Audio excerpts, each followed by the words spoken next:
এই সিলিন্ডার দিয়ে তারা গ্যাস ভরে এনে পাম্প থেকে তারা চুলা জ্বালায়।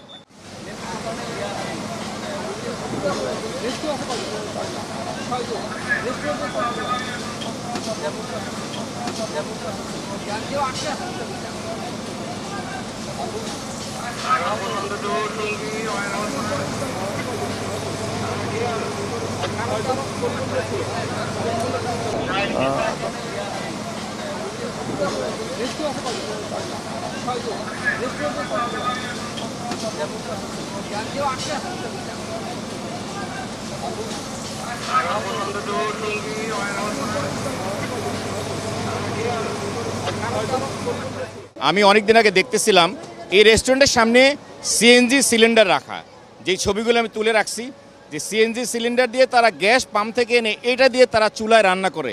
বাট সিএনজি হচ্ছে অত্যন্ত হাই প্রেশারের গ্যাস, সেটা দিয়ে তারা কিভাবে চুলায় রান্না করে এটার তো কোনো পারমিশন নাই, বিস্ফোরকের নাই, ফায়ার সার্ভিসের নাই।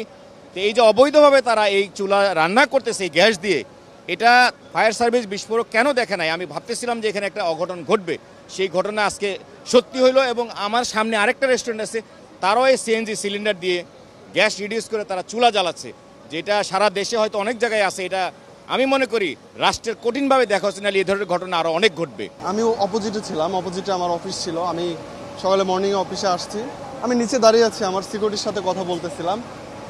হঠাৎ করে আমার সিকিউরিটি আমাকে বললো যে অপোজিটে আগুন লেগেছে। তো তাকে দেখি দাউ করে জ্বলে উঠছে।